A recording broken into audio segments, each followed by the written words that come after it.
Hello and welcome to Miss Charlotte Astrology. My name is Miss Charlotte and I'm a full-time working astrologer, and on this channel I analyze the astrological charts of public figures, and very often they're celebrities or they're the royal family, but today I will be looking at the chart of a very nasty person. Now, to be fair, he used to be a celebrity and then he did something so awful that it destroyed his legacy. I'm talking about OJ Simpson. So OJ Simpson was a very famous football player in the 70s and 80s.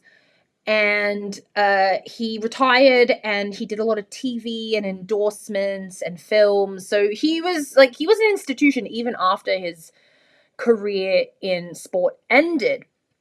Now, what has tarnished his legacy is that he murdered his wife and her friend, and then he stood trial for it with a mountain of evidence against him. Like, it didn't matter that his DNA was at the scene of the crime. Like, it didn't matter.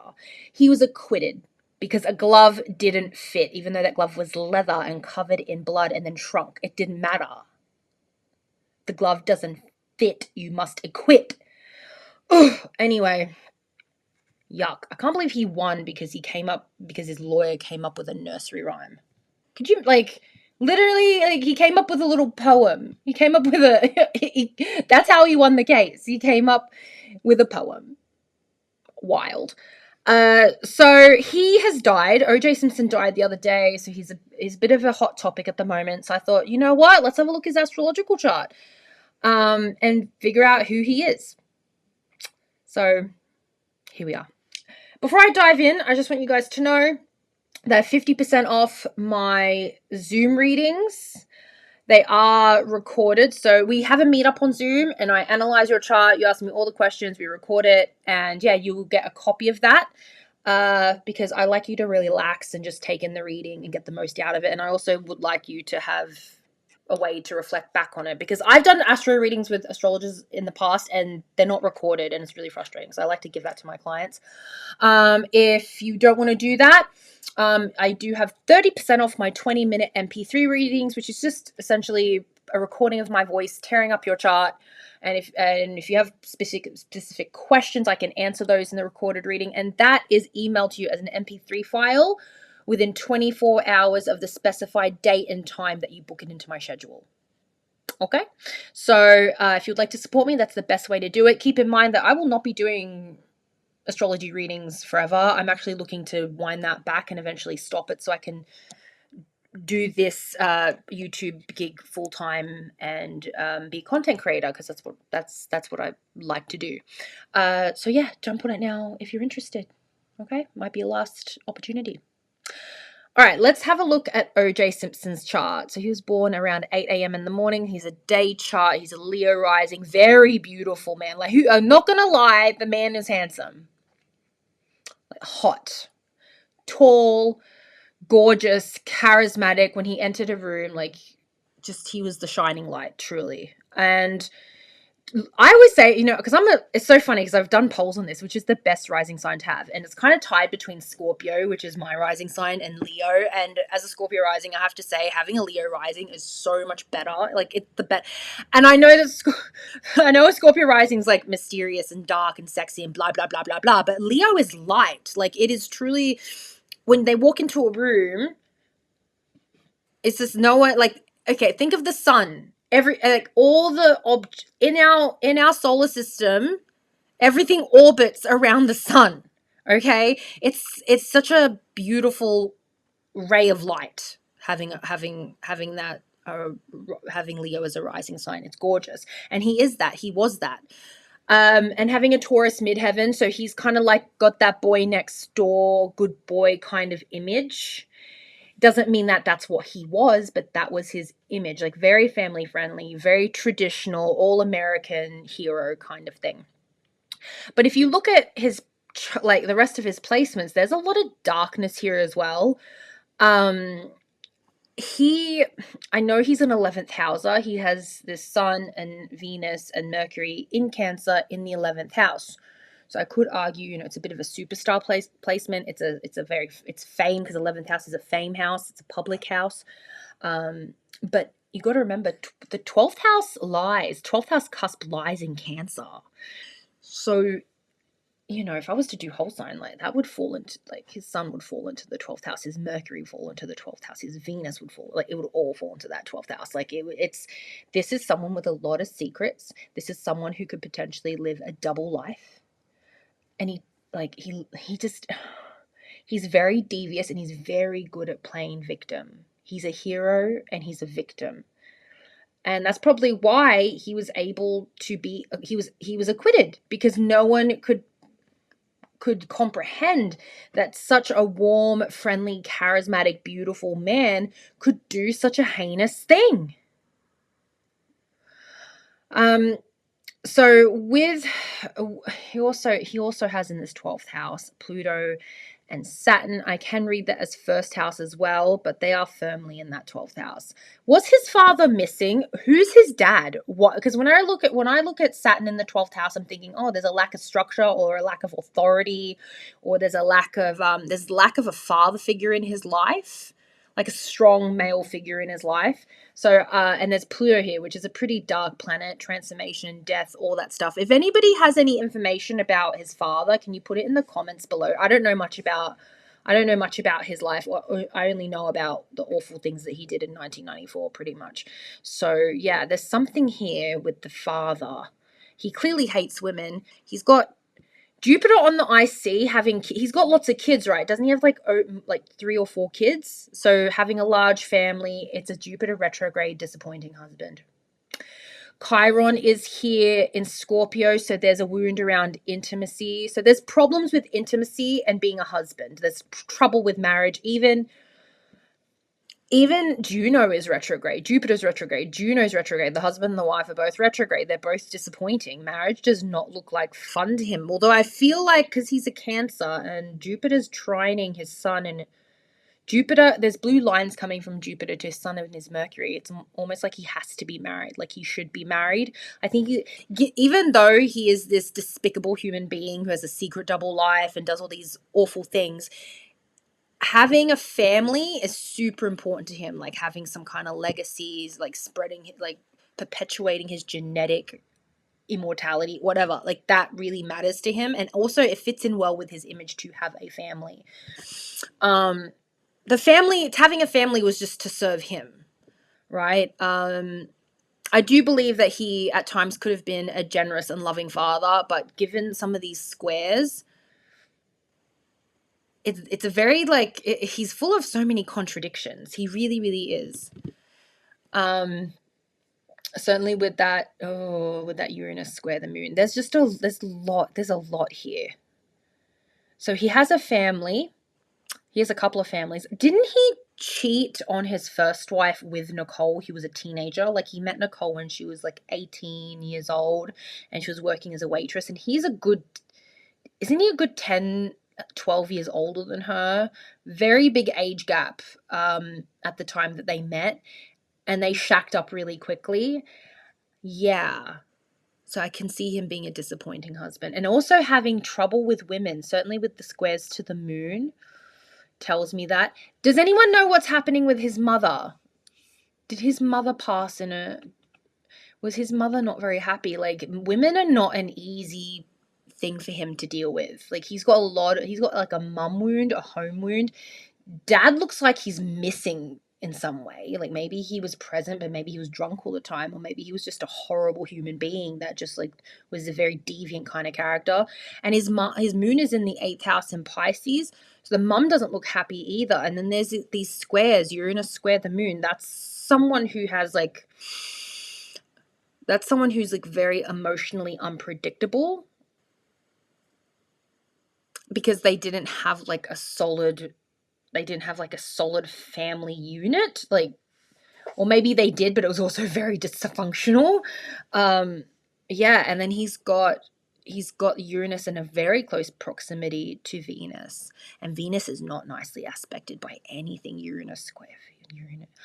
Neptune square Venus, sorry. Neptune is squaring Venus. That's someone who's delusionally in love. That's someone who could cheat.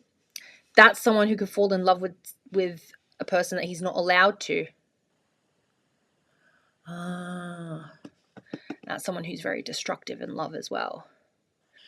Interesting. And the moon, even though it's in a water sign, it does square his moon in Pisces does square his Venus in Cancer because of the orb here, like the numbers.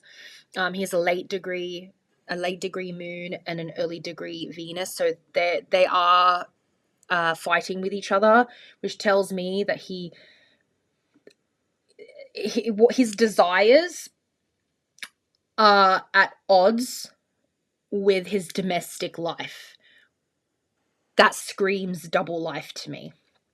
And also the Venus's close proximity to Uranus tells me it's like a very unconventional kind of love life. Like, I wonder if he had women on the side throughout both of his marriages. I'm really wondering that. And also just very fickle. I know it's an out of sign conjunction, and I know that it's a very large orb, but it's very close proximity. He wants his cake and he eats it too. So it's like he wants it all. He wants it all. I want my wife and my family and my bitches. Like, it gives me that kind of vibe. Ooh, part of fortune in Taurus. So, I mean, literally part of fortune is where you have fortune. If it's lying in Taurus, that is money. It's lying in the same sign as his midheaven. So that's the success that he's got. And the praise and respect. Interesting. He has his Mars in Gemini, which is very good for sport. Like, I don't know much about American football or sport in general, but I imagine that a Mars in Gemini is someone that is good at so many things. It's a Mars that I perceive as potentially really good at being athletic. It's also very verbal Mars, it's one of those Mars signs. It's very charismatic. Like, Gemini is talking. Gemini's communication. So when it comes to his public persona, and this Mars is in a public house, he is very witty and very charming. It's a very hyper masculine placement too, because Mars is the dick, right? And that is in a public house, so he's like a man's man. But he's also like very good at doing many different things, not just sport. Like, look at his career before he committed this awful crime.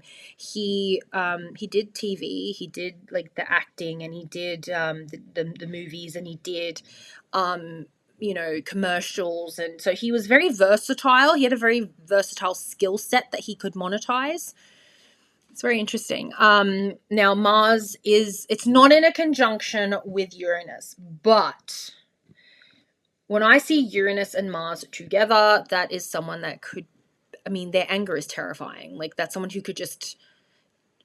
their mood could change quite quickly. They could be very lovely one moment and aggressive the next. Like, it's a very moody, this is a very moody clusterfuck in Gemini. And the North Node is here. The North Node in Gemini in the 10th house playing into the 11th house, because the 11th house cusp is in Gemini. With Uranus, that's someone who goes viral. That's someone who's known around the world. That's like someone who is going to be known for what? His anger. Mars is a weapon. Mars is an emotional planet. It's acting out. His North Node of Destiny's there. And I do believe when he committed this crime, the sun was like sitting on these Gemini placements, moving over it. So, not surprising he committed this crime during a Gemini sun transit. But yeah, if his North Node conjunct Mars is your destiny is to stand up for yourself, defend yourself, or to pioneer in something, or to go to war, or to and it can manifest in great ways, like, starting a business, or like learning to properly stand up for yourself for virtuous reasons. But for him, a Mars conjunct North Node, Mars is a knife, Mars is a gun, Mars is a weapon. He used a weapon. That's literally what he's famous for, and it's very, very public. So, and then he got fame, and he got viral, and he got popular for it. Like, viral in terms of 90s viral, which is like on 24-hour live television. And look at this Mars. It's so well aspected by Pluto, Saturn, and Neptune. Like, everything's in his favor. Like, he committed the crime. He did something awful. He attacked people, And he got away with it. There's nothing squaring this Mars. There's nothing, like, he's not paying for it. He's not paying for it. His reputation suffers for sure. I mean, with Neptune squaring a public Venus and a public Uranus, the moon squaring it, like, he loses a lot. Like, he gets disgraced, but he gets away with the crime. Like, he did. Ugh, like, people just couldn't believe, like, he was a hero. And then we look back at it in retrospect and we know he did it. Like, all the evidence. It's frustrating. So frustrating. You know what really fucks me around is that he leveraged a human rights, civil rights movement in order to get off on the crime, in order to be acquitted. He had to. I hate when people, and I'm sure you do too, I hate when horrible people will leverage a human rights movement or a political movement in order to excuse their behavior or to like not pay the consequences of their crime, or to not see any kind of consequences for their crime. That's what happened here. That fucks me around here. Ugh, nasty man. The injustice that was committed here was an injustice for all. Truly. Ugh. Yeah. I'm not a fan of this guy. He's nasty. And you know what's really funny? This is the thing. I reckon if I had met him, I think I would like him. I think a lot of you guys would like him. Very warm, very friendly on a superficial level. Yeah. Down here, there's nothing.